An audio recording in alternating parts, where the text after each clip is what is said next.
Hello बच्चों, आज हम पढ़ेंगे 10th क्लास की साइंस की 35वीं वर्कशीट, जिसका टॉपिक है आयनिक यौगिक।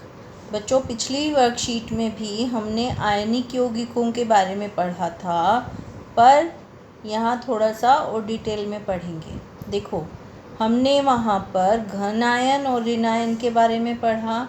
ऋण आयन वो थे जो कि परमाणु इलेक्ट्रॉन प्राप्त कर रहे थे, ठीक है। उनके ऊपर नेगेटिव चार्ज यानी कि ऋण आवेश आ रहा था, इसलिए हमने उसे ऋण आयन कहा था। और परमाणु जो इलेक्ट्रॉन को खो देंगे वो घन आवेश प्राप्त करेंगे और उन्हें कहा जाएगा घन आयन।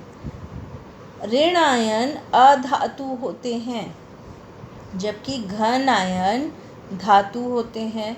और इस तरह से आयन एक परमाणु या कई परमाणुओं के साथ जटिल समूह से बन सकते हैं।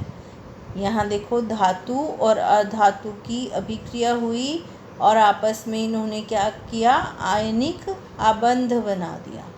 आयनिक आबंध में विपरीत आवेश यानी कि ऋणावेश और घन आवेश एक साथ जुड़े रहते हैं और आयनिक यौगिक बनाते हैं।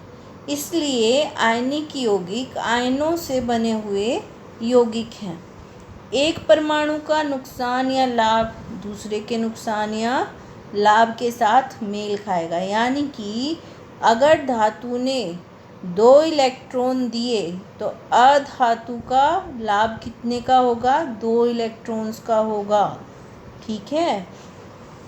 इसी तरह से एक परमाणु दूसरे परमाणु की ज़रूरत के लिए इलेक्ट्रॉन का दान करके आबंध बनाता है। अब आयनिक यौगिकों के भौतिक गुणधर्म देखते हैं। आयनिक यौगिकों की भौतिक प्रकृति कैसी है? ये यौगिक ठोस और कठोर हैं। क्यों कठोर हैं और ठोस हैं? क्योंकि घन आयन व ऋण आयन के बीच में आकर्षण बल मजबूत है और ये यौगिक भंगुर हैं, यानी कि दाब डालने पर टूट जाएंगे। जैसे नमक, ठोस नमक अगर आप देखो तो वो थोड़े से दाब से ही टूट सकता है। इनका गलनांक और क्वथनांक कैसा होगा? क्यों कि इनके अंदर अधिक आकर्षण बल है। अंतर आयनिक आकर्षण कैसा है? मजबूत है। तो उसको तोड़ने के लिए क्या चाहिएगी? ऊर्जा भी ज़्यादा चाहिएगी।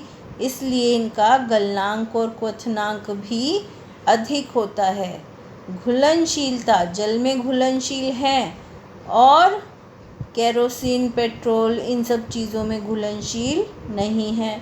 विद्युत चालक कैसे होंगे? विद्युत चालक होंगे, पर जब जल में घुले हुए हैं तब, नहीं तो कैसा होगा, ठोस अवस्था में। क्योंकि ठोस अवस्था में आयन उपलब्ध नहीं होते, इसलिए वहाँ पर विद्युत चालन नहीं होगा। पर जैसे ही हम इसको जल में मिलाएंगे, किसी भी आयन को जल में जब मिलाया जाएगा तो वहाँ क्या होगा, वहाँ फ्री आयन होंगे और वो क्या करेंगे, विद्युत चालन में मदद करेंगे। इसलिए गलित अवस्था में क्या करेंगे, विद्युत चालन करेंगे, परंतु ठोस अवस्था में विद्युत चालन नहीं करेंगे। अब कुछ प्रश्न देखते हैं। परमाणु इलेक्ट्रॉन प्राप्त करते हैं और ऋण आवेश प्राप्त करते हैं, उन्हें क्या कहा जाता है? ऋण आयन। परमाणु जो इलेक्ट्रॉनों को खो देते हैं और घन आवेश प्राप्त करते हैं, उन्हें क्या कहा जाता है? घन आयन। यहाँ पर ऋण आयन कौन से हैं? अधातु हैं। और घन आयन कौन से हैं? धातु हैं। आयनिक यौगिक दाब डालने पर टुकड़ों में टूट जाते हैं। आयनिक यौगिकों का गलनांक उच्च क्यों होता है? क्योंकि आयनों के बीच में अंतर आयनिक आकर्षण बल बहुत मजबूत है, इसलिए उनका गलनांक कैसा है? उच्च है। मजबूत आयनिक यौगिकों को तोड़ने के लिए ऊर्जा कैसी चाहिए? अधिक ऊर्जा चाहिए। फोर्थ क्वेश्चन है, ठोस अवस्था में आयनिक यौगिक विद्युत का संचालन नहीं करते लेकिन गलित अवस्था में करते हैं, कारण बताओ। तो ठोस अवस्था में आयनिक यौगिक विद्युत का संचालन इसलिए नहीं करते क्योंकि वहाँ पर फ्री इलेक्ट्रॉन्स उपलब्ध नहीं हैं। आयन आपस में आयनिक आबंध द्वारा जुड़े हुए हैं, परंतु गलित अवस्था में क्या होगा? आयन एक दूसरे से क्या होंगे?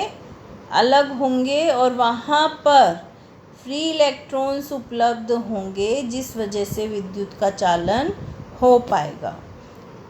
आयनिक यौगिकों में विद्युत चालकता नामांकित चित्र के माध्यम से विस्तार से समझाएं। तो देखो ये चित्र है हमारे पास और यहाँ पर हम आसानी से समझा सकते हैं कि किस तरह से विद्युत का चालन होगा। अगर हम यहाँ पर देखें तो विद्युत का चालन हुआ तो क्या होगा? बल्ब जलेगा, और विद्युत चालन नहीं होगा तो बल्ब नहीं चलेगा। ठीक है बच्चों, ये थी आपकी वर्कशीट। आई होप आपको समझ आई होगी और अब आप इसको आसानी से कर पाओगे। Thank you.